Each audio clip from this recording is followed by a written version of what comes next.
अच्छा, एक चीज़ और हेमन, एक किसी ने मुझे बताया था कि मैंने पढ़ा फिर उसको कि एक टोटल इंडेक्स रिटर्न और एक इंडेक्स रिटर्न है, वो भी एक कॉन्स्टिट्यूएंट है जो ट्रैकिंग एरर में आएगा, प्लस रेशियोज क्या है एक्सपेंसेस के वो भी आएंगे। तो ये जो टोटल इंडेक्स रिटर्न और रिटर्न इंडेक्स, इस पे क्या डिफरेंस आता है? श्योर, देखिए दो तरीके के इंडेक्स होते हैं, एक होता है प्राइस इंडेक्स और एक होता है टोटल रिटर्न इंडेक्स। नॉर्मली हम जो ट्रैक करते हैं इंडेक्स के लेवल्स, निफ्टी के लेवल, सेंसेक्स के लेवल, वो प्राइस इंडेक्स होता है। प्राइस इंडेक्स में डिविडेंड नहीं होता है, ठीक है। और जो टोटल रिटर्न इंडेक्स होता है उसमें सारे डिविडेंड भी रीइन्वेस्ट किए जाते हैं, और क्योंकि आपके डिविडेंड अंडरलाइन कंस्टिट्यूएंट्स रहते हैं, वो डिविडेंड डिक्लेयर करते हैं, तो वो फिर से आपके इंडेक्स में के रिटर्न में ही ऐड हो जाते हैं। उसको टोटल रिटर्न इंडेक्स कहते हैं, और प्राइस इंडेक्स में आपके डिविडेंड नहीं रहते। तो जो ईटीएफ होता है वो टोटल रिटर्न इंडेक्स को ट्रैक करता है, क्योंकि ईटीएफ में भी जो कंस्टिट्यूएंट्स रहते हैं वो अंडरलाइन कंस्टिट्यूएंट डिविडेंड डिक्लेयर करते हैं, और ईटीएफ के returns in line with total return index ही चलते हैं। तो यानी वो जो डिविडेंड मिला वो उसमें री इन्वेस्टेड माना जाता है और उसको उसके कैलकुलेशन फी करते हैं, इसलिए टोटल इंडेक्स रिटर्न उसमें निकल के आता है। और इस तरीके से जो भी कॉर्पोरेट एक्शन स्प्लिट हुआ है, बोनस हो, वो भी उसमें एडजस्ट किए जाते हैं। Yes yes, correct. हेमन, अब इसका आगे का सवाल ये है कि ऐसे बाज़ारों में जहाँ पे कभी आपको लग रहा है कि मार्केट बहुत वोलेटाइल है या मार्केट बहुत नीचे आ गया है, या कोई सेक्टर खास तौर पे, जैसे फॉर एग्जांपल के लिए आईटी इसमें बहुत पिटा हुआ है, तो क्या उसको प्ले करने के लिए ईटीएफ एक बेस्ट टूल होता है? कि आपको लगता है कि आपको एक बेट लेनी है तो आप आईटी सेक्टर में, उदाहरण के लिए, कि आप आईटी का ईटीएफ ले लीजिए क्योंकि बहुत सारे शेयर हो, आपको दिख रहा है कि वैल्यूएशन काफ़ी नीचे आ गए हैं, तो उसको इस जरिए अगर प्ले किया जाए तो बहुत ज़्यादा बेहतर रहता है। करेक्ट, आपने परफेक्ट कहा। देखिए कैसा रहता है, अब अगर आपका निवेशक का व्यू है कि आईटी सेक्टर का वैल्यूएशन बॉटम आउट हो रहे हैं and it is good time to invest in IT sector, rather than एक पर्टिकुलर स्टॉक या मल्टीपल स्टॉक्स को चूज करने के बजाय आप अगर पूरा सेक्टर ही खरीद ले, तो आप जो आउटगेस करना पड़ेगा स्टॉक का आउट परफॉर्मेंस, वो एक रिस्क आप एलिमिनेट कर रहे हैं।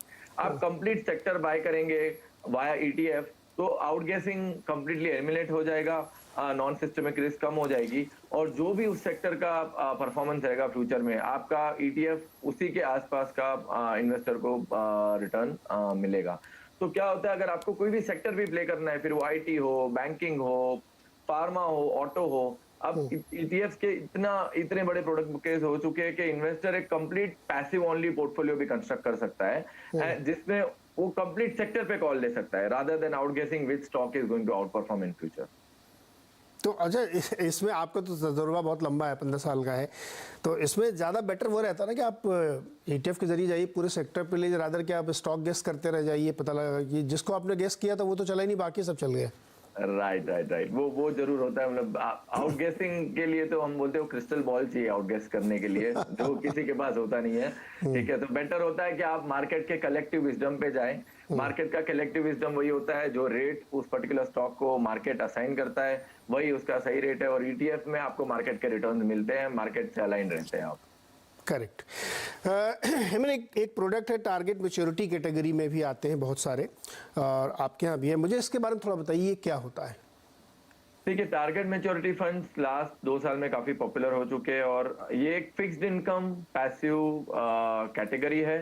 टारगेट मैच्योरिटी फंड्स अगर आप देखते हैं तो again particular target maturity fund एक स्पेसिफिक इंडेक्स को ट्रैक करता है, फिक्स्ड इनकम इंडेक्स को ट्रैक करता है, और उस पोर्टफोलियो को टारगेट मैच्योरिटी फंड का जो पोर्टफोलियो होता है उसका ऑब्जेक्टिव ये रहता है कि अंडरलाइंग इंडेक्स को मिमिक करना है इन terms of credit and duration. जब मैं क्रेडिट कहता हूं, जो अंडरलाइंग इंडेक्स होगा वो एक ट्रांसपेरेंट मेथोडोलॉजी के बेसिस पे बना हुआ होगा, उसमें क्लियरली डिफाइंड अंडरलाइंग रहेगा। For example it can be triple A CPSC, उसमें एसडीएल्स हो सकते हैं, उसमें 100% जीसेक हो सकते हैं, और एक combination of any of them, ठीक है। तो जो इंडेक्स में कॉम्बिनेशन होगा अंडरलाइंग का, वही टारगेट मैच्योरिटी फंड में वही कॉम्बिनेशन पोर्टफोलियो का पार्ट होगा।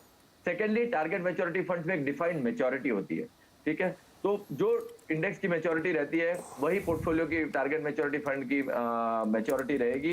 तो in terms of credit and in terms of duration and maturity, portfolio will be completely aligned to the underlying index. और मैं ये कह सकता हूं कि ये एक बहुत जनरली एक सेफ प्रोडक्ट आप कह सकते हैं, माना जा सकता है, क्योंकि जो पोर्टफोलियो और इंडेक्स होता है, दोनों की इन्वेस्टमेंट स्ट्रेटेजी सिंपल है, बाय एंड होल्ड। जो भी अंडरलाइंग आपने बाय किया वो बाय एंड होल्ड कीजिए unless required for regulatory guidelines to rebalance etc.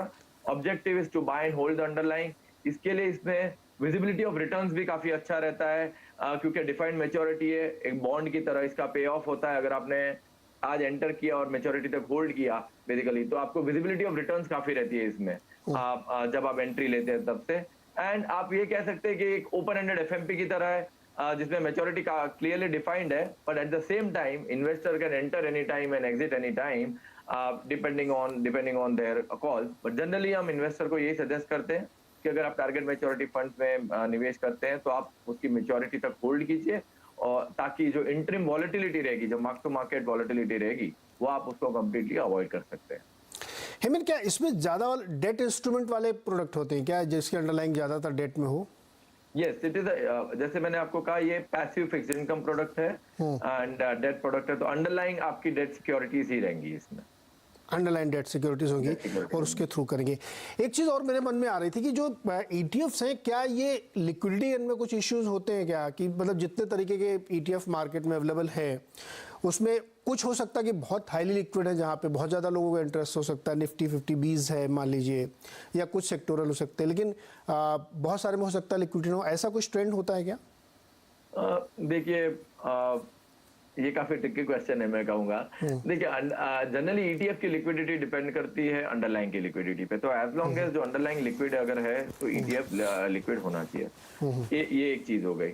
तो अगर किसी को खरीदना बेचना है तो दो तरीके होते हैं बेसिकली। एक होता है एक्सचेंज पे आ जाइए और खरीद लीजिए, दूसरा होता है AMC के पास आइए और यूनिट्स ले लीजिए, AMC इंटर्न बास्केट बाय कर देता है। बट हम अपना कन्वर्सेशन रेस्ट्रिक्ट करेंगे एक्सचेंज पे।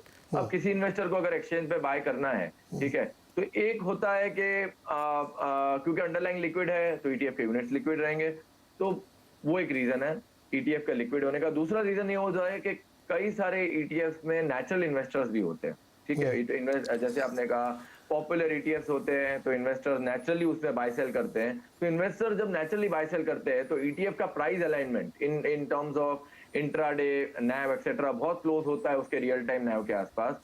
और जो नेचुरल इन्वेस्टर्स होते हैं वही इंश्योर करते हैं कि ETF ज्यादा से ज्यादा लिक्विड रहे। Apart from that market makers भी रहते हैं ETF में, जो वो दोनों side buy sell codes provide करते हैं इन्वेस्टर्स को। वो एक सर्टेन स्प्रेड्स पे रहते हैं, लेकिन इन्वेस्टर्स को उन ETF में ज्यादा वॉल्यूम दिखेगा जहां पे नेचुरल इन्वेस्टर्स बहुत ज्यादा है बाय सेल करने के लिए। तो ultimately a combination of market makers, natural volumes, that is natural investors who are there in the ETF, they determine the liquidity of a ETF. Perfect. तो यहाँ पे एक छोटा सा ब्रेक लेंगे, तो हेमंत और लौट के आएंगे। तो दो सवाल और मेरे मन में है। एक, क्या कुछ लोग, या मतलब जनरली पूछने के लिए कि लोग इसको ट्रेडिंग की तरह भी लोग यूज़ कर रहे हैं, क्या बहुत सारे लोग करते होंगे ETF में ट्रेडिंग करते हैं। और एक सवाल ये है कि क्या जिसको एक रेगुलर इनकम चाहिए, क्या वो इसको इस्तेमाल कर सकता है किसी भी तरीके से, उसका फ़ायदा हो सकता है क्या? ब्रेक के बाद इस पर बातचीत करेंगे।